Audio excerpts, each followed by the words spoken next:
From November 14th to 21st, we're inviting you to join us for a powerful trip to Ghana. This isn't just a vacation. This is a chance to walk through the same places where many of our people were captured, held, and shipped off into slavery. So don't wait. Secure your spot today. We're making history by walking through it. Will you be with us?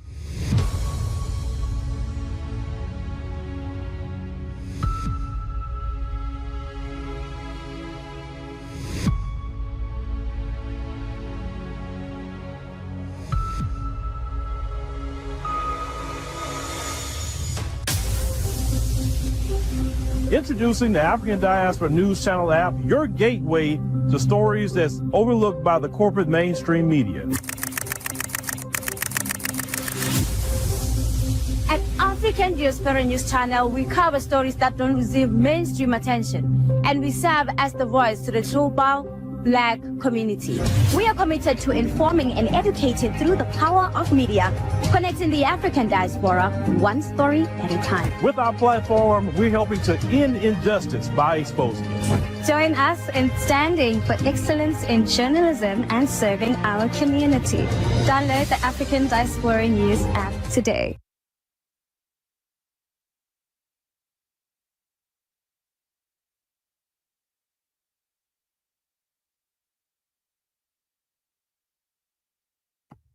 Peace, family. My name is Vicki Dillard for African Diaspora News Channel. Thank you so much for tuning in.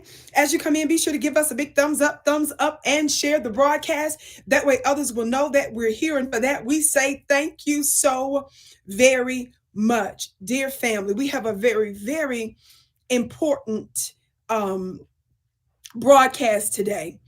You all know that I normally don't keep you very long here during my lives here. By the way, you can catch me live typically Tuesday through Thursdays here on the African Diaspora News Channel. Of course, I give other commentary as well, national and international commentary. So be sure to check that out. Just go through the videos. Of course, I'm here with a bunch of other wonderful colleagues here from the United States and literally from around the world. So be sure to support not only my content, but theirs as well. Yes, thank you so very much.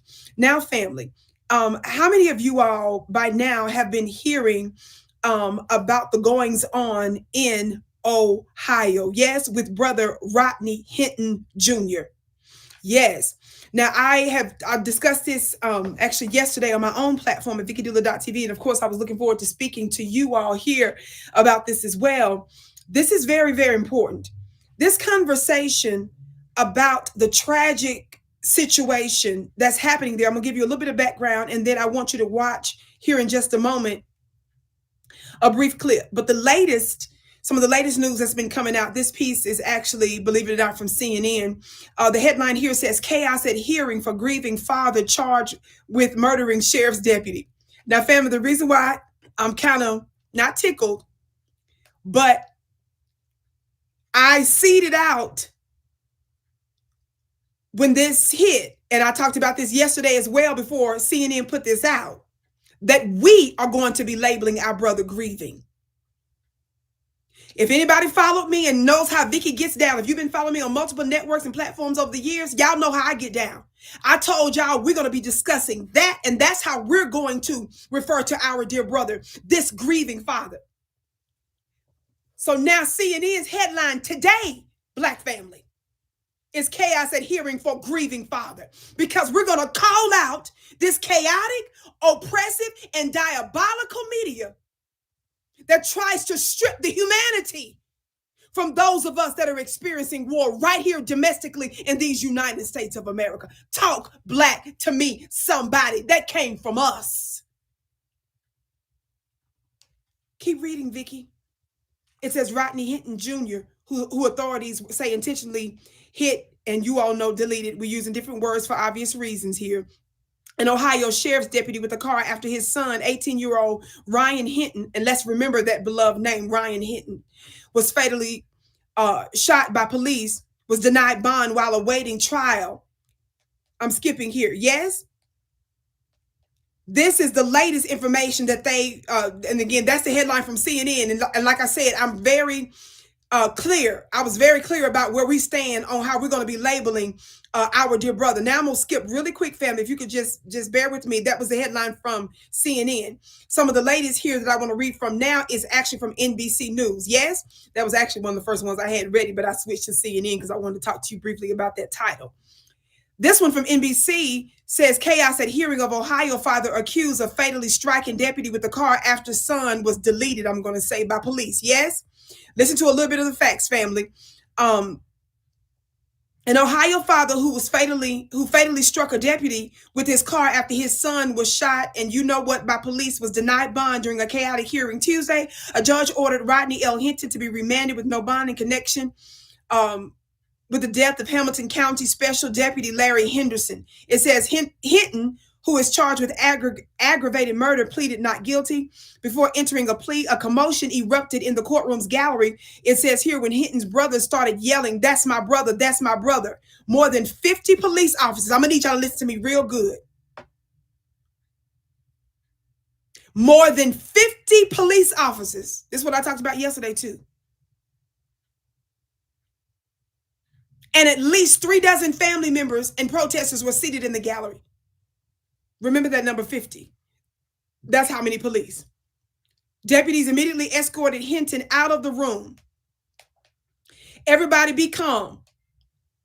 We're going to get through this, Hamilton Municipal Judge Tyrone Yates said as Hinton was led back inside the room. Authorities accused Hinton of intentionally hitting Henderson on Friday afternoon after he was directing traffic near the University of Cincinnati during graduation. The deputy was taken to the hospital where he was pronounced dead from his injuries. Officials say Henderson retired about 5 months ago and worked as special duty that day, deputy that day. Goodness. Okay, I'm skipping down here now, right? Cincinnati Police Chief Teresa Teachji told reporters on Friday that there was a definite connection between the collision and Thursday's fatal police shooting of Hinton's 18-year-old son, Ryan Hinton. Ryan Hinton was deleted by Cincinnati police officer who responded to a report of a stolen vehicle at an apartment complex, authorities says. Teachji said that 4 people in the alleged stolen car ran, some in different directions, after police approached them. 2 officers pursued the teen and another person. Teachji said the teen was armed. Carl Beebe, a Cincinnati police officer, said at the Tuesday bond hearing that Rodney Hinton had viewed the body cameras footage, y'all listen, of the shooting shortly before the collision. Video released by police showed an officer exit his vehicle and point his gun at the teen. And y'all listen to this part too, who appeared to be running away. The officer fired at least 4 times. It says here she believes that the 18-year-old was hit by 2 bullets, one in the chest, one in the arm. In another video, an officer could be heard yelling, "He's got a gun." The entire incident lasted. Here's another third point that I want you to I'm emphasizing, family. What did I tell you? Keep in mind the 50 police officers that showed up to his hearing. I told you, keep in mind that the young man, it shows, apparently was fleeing, which means he was no threat. And the third thing I want you to keep in mind is this part. The entire incident lasted only 6 seconds. Did you hear what I said, family? The entire incident.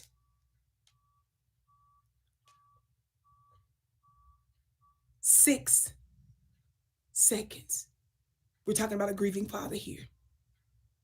I want you to get ready now to watch this brief clip, family. As you come in, be sure to hit that thumbs up button, share this broadcast. Let everybody know that there's your sister with the curly braids, Vicki Dillard, is on live now here on African Diaspora News Channel. Yes, watch this brief clip. An Ohio man charged with fatally striking a deputy with his car last week pleaded not guilty in court today. Rodney Hinton Jr. is accused of killing the retired sheriff's deputy just 1 day after Hinton's own son was shot and killed by police from a different department. We saw a dramatic scene in court today after commotion erupted in the courtroom gallery where the hearing was being held. Joining us now, NBC News correspondent Shaquille Brewster in Cincinnati. Shaq, walk us through what we heard and saw in that rowdy courtroom today. Yes, and Clay, that commotion that you were just playing there really underscores the emotion that's being felt in this case. And that was the crux of the argument that we heard from the defense attorney really for the first time in this proceedings. The defense attorney not disputing that his client was involved in the crash that led to the death of Deputy Henderson, not disputing the idea that it was an intentional crash, but instead saying it was his emotional state that led him to act in this manner, saying that he was responding emotionally after seeing a video of his son being killed by an officer from a different department. That's something that was backed up by a family member who I spoke to after that hearing about the mental state and demeanor of the suspect, of the defendant in this case. Listen to a little bit of that conversation. I can only imagine what you felt when you seen that video, because when I finally seen it, and I watched that video from the beginning to the end, and watched my nephew drop the way he dropped. It was like my soul left my body.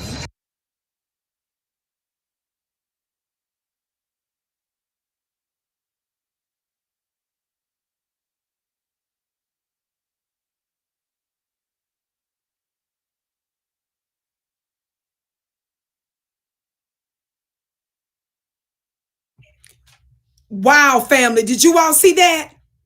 Did you all see that? This is absolutely extraordinary, beloved. The fallout in that particular courtroom. Yes. Now, I wanted you all to see that. Really, I wanted you also to see the large number of police officers. I'm not sure if you were able to see that in that particular clip, but this has been dominating a lot of mass media. That is to include social media, traditional media, legacy media, establishment media, all forms of media have been showing images of those 50 officers, which is who I was referring to there in just a moment ago before we showed you that clip. We know that tensions are high, but you see that tall, beautiful, melanated brother that stood there. Yes. And of course, the reports that I read to you before said that they believe that it was his brother that was yelling, that's my brother. But I wanted you to see how the media is really zooming in on the black outburst in the court. Now, there's other footage that's out there as well that shows where they escorted our brother, Mr. Rodney, back because of the outbursts in the court and in the hallways and so forth, right? Why am I emphasizing that? I'm emphasizing that because I want my Ohio family in particular to be on the lookout. And I want the family, the FBA family, anybody, I don't care what, if you FBA or not, anybody that's goodwill in the United States of America and around the world that's following this case, I want us to pay close attention to what's happening here. Now, let me tell you something. A lot of times when folks try to say, the media in particular, when they start to paint a narrative, they have a goal in mind, family. I need you all to understand that many of them are word crafts persons. So when they see certain language, which is where we get the word broadcasting from, broadcasting is an agrarian word. That means it's a word that's associated with the land. So when you broadcast something, when you seed something, that means that you're sowing something on purpose into the public minds of into the public minds in order, because there's a particular harvest. There's something that you want to pop up, to sprout in the mind of your listening audiences. Do you understand? I want you to know they use that term on purpose because it's intentional what they're telling you. So by them showing you certain images, other footage out there, they muted the family members and so forth. They muted their voices so that you couldn't hear them. So all you could see is family members that were upset and arguing with the police. And you see them spiriting away and whisking away Mr. Rodney. Watch this. Then you've been hearing your legacy media folks come out talking about how chaotic stuff was, and it was. But they're zooming in on the faces of the black family. And they're doing that because in my opinion, based on information and belief and how they typically do stuff, if something happens to our brother between now and the trial, they want you to believe that the chaos initiated from black folk. That's the image that they want you to have in your mind. Let me tell you the real threat. In my opinion, it's not at all the black family.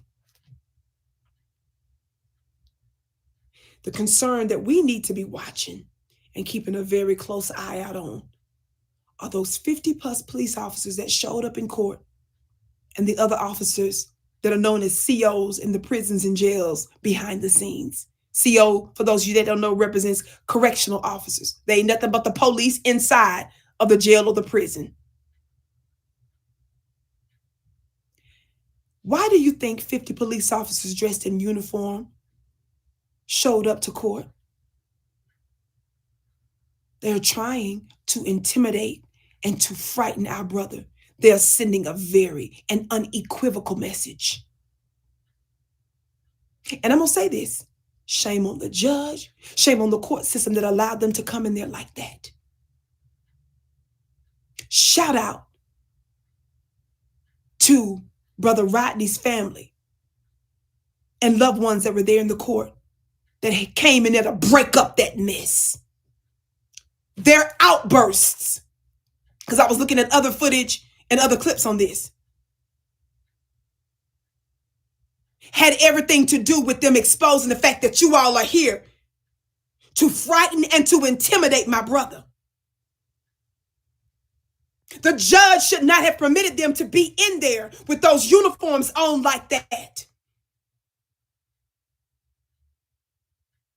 We're trying to show you, family, about the war in America that has neither ceased nor desist. This is exactly what we're talking about. 6 seconds with someone that was running away and that was no threat. I was watching press conferences of the family members talking, and one of his cousins said that the young Hinton called him, he said up to, I think he said 6 to 9 times, I believe he said. He burst out crying and said that he was trying to reach out and that he had actually fallen. Ryan Hinton, that's the young man that the alleged race soldier took out. He said that he had called him 6 or 9 times, but he didn't realize it. I think he was asleep or something like that. And he said that he even fell. He said that his cousin wasn't even supposed to be there. And he said he was so afraid. So his cousin was so emotional, he began to weep and to cry. And he kept yelling out in the microphone, "I'm so sorry. I'm so sorry, Ryan. I'm so sorry. I'm so sorry." He wasn't even supposed to be there. He kept saying it because he said he wanted to shut down. He said they're trying to slander his cousin in the media. And he wanted to clear that up. I want to say something to you all. It's time to get on code real fast, Black family. Let me tell y'all something. The FBAs out there in Ohio, they're a different breed, baby. You all know that you don't ever hear us just flippantly talking about breaking the law and being the aggressor. You don't hear us say that. But the time is real clear that we're not just at war abroad, baby. The war has always been ongoing here domestically too. That's why when I'm talking about America's international mess making, I know exactly what I'm talking about. We know the playbook of this beast better than anybody.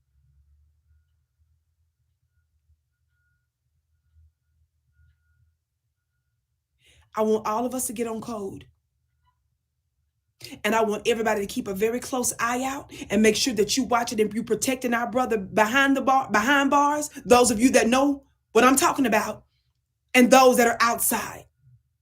We want to make sure that our presence is always consistent and seen, and that we're involved to serve as a deterrent for them doing some shady stuff behind our brother behind the scenes. How many of you all know that when those police showed up, and I emphasized the number 50 at the beginning of this broadcast, because I want you all to know that they're signaling something.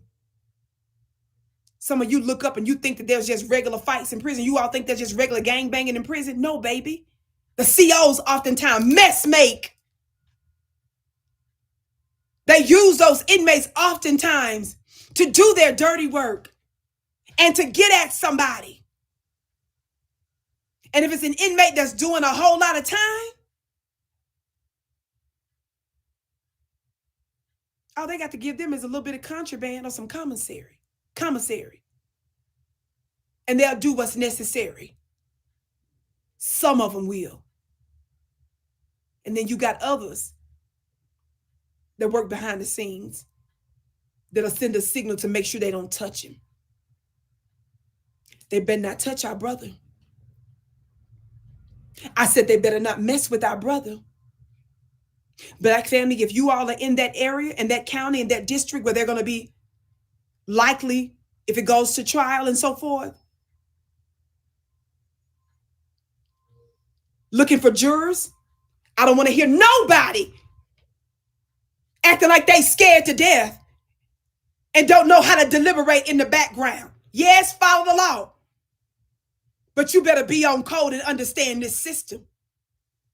And you better not be intimidated, even if you are there and you happen to be picked as a juror with other white jurors. You better not be suffering from no low self-esteem and you 40 years old, scared about what the other jurors are going to say if you go in a different direction.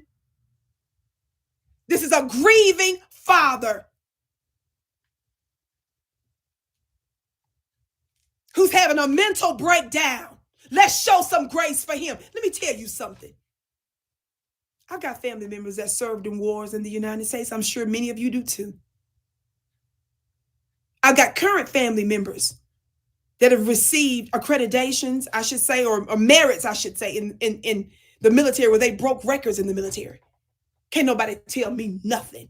I get it. And I disagree with them serving. But they're my loved ones, and I understand why they did it. And more importantly, I understood what my previous ancestors, why they did it. As a side note, for those of you here in the United States and for our Black family and our African family in the diaspora, I don't know if you know this, but Foundation of Black Americans, we fought in every war. That means that while we were still in chains with the hope that we would actually gain freedom, we served. And believe it or not, we served on both sides of the war. Do you all know that some of us served for the North and the South with the hopes of getting freedom? Do you know we were in Vietnam? Do you all know that while we were still under Jim Crow, we went to help free folks in Germany? And then we came home in uniform. They strung us up on trees after shedding blood to free somebody else. In every war we served. America owes us. The war is abroad and the war is here. And I want you all to see and look at this real good. Why am I talking about this also? This is what disgusts me about our current politicians and policymakers. We saw where you all, some of you Congress folks, you Democrats in particular, where your largest and most faithful voting bloc are Black Americans. We saw you all use all of your access and power, the little bit you got. You used your microphone, you used platforms to plead the case of folks that were illegal immigrants in most cases, concerned about them going to a prison in El Salvador. Now, I'm not for Trump and the rest of them not giving folks due process and just rounding up everybody, especially legal immigrants. I'm not for that. But when I saw you all cry in a river for folks that violated the law to get here, when I hear y'all say stuff like you're concerned about them, their families being separated, when I see you all take risk and use the power of your office and your voice in media to plead the case of folks that are not even citizens, and you don't use that same type of energy for those of us that are responsible for the literal creation and manifestation of these United States of America, I am disgusted. You make me sick.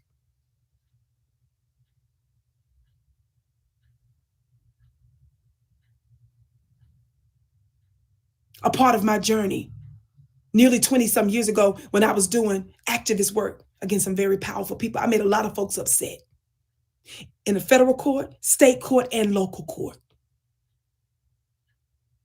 And I was using my voice in the middle of losing everything. As I learned more and more information, calling out folks, it was so expansive, I ended up having to fight in the courts. And then I became a target for high-level officials on a federal level. And after experiencing massive injustices,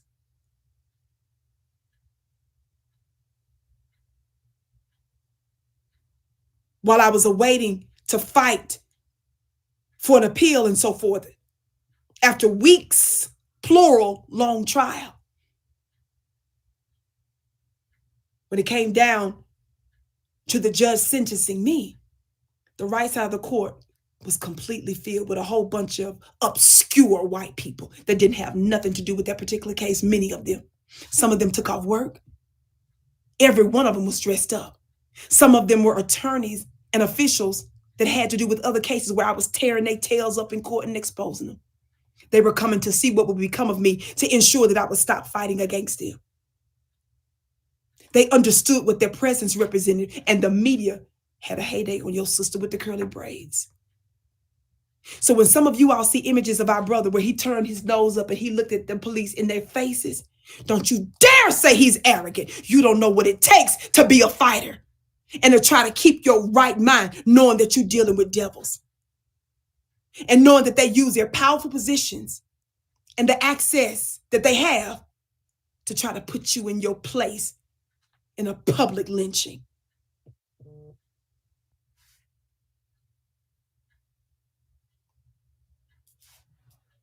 This is a grieving father that clearly had a mental issue.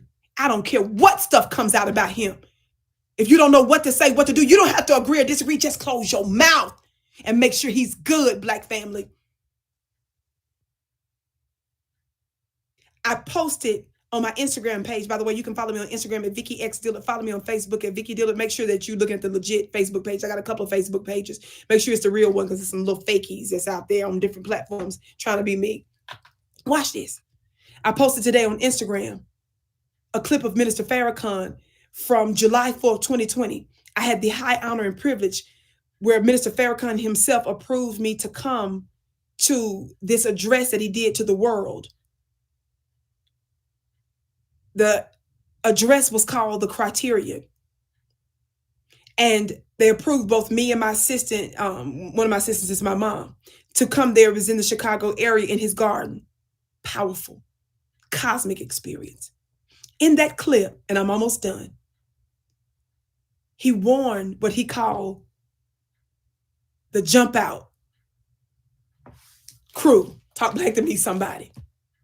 The jump out boys is actually the term. The jump out boys is a street term, a colloquial term for white supremacist cops that come into Black neighborhoods. Minister Farrakhan warned them explicitly when he gave that address in his garden in 2020. Don't come to our neighborhoods. I want you to go over there. I'm not even going to tell you what else he said. He was real clear because we're tired of the injustice. We are the most law-abiding of people. It's not that all of our people are perfect, no, but we're long-suffering. Y'all don't know nobody around the world that's been among their enemies for 500 years and don't turn out to be some stuff that's going on like it's happening in the Middle East. Talk Black to me, somebody. Y'all don't know nobody like us that lets you come into our churches and we pray for you while you plotting to take us out. Y'all don't know nobody like us, where after you've taken out some of our family members, before they're even buried or have a memorial, family members are giving a press conference, talk about we forgive you. We don't want nobody putting your lips on us. Some of us are tired. And I want us to stand with our family. I'm going to be doing more coverage on this. My time is up now. But family, this is what we're faced with.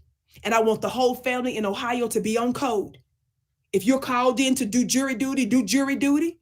Don't tip your hand and go up in there and say stuff like, well, I'm gonna rule against. No, you keep your head above water. Do what's good and what's right. And you keep in mind the system against us. And you stand strong. We got your back. But let's be an ally to our brothers, because there are enemies within and there are enemies without. Y'all watch our brother real closely. All the activists on the ground, the family members, the loved ones, we're going to stay on top of this. Yes? More coverage to come. My name is Vicki Dillard, beloved. Thank you so much for tuning in. Again, normally I'm here Tuesday through Thursdays, 2 p.m.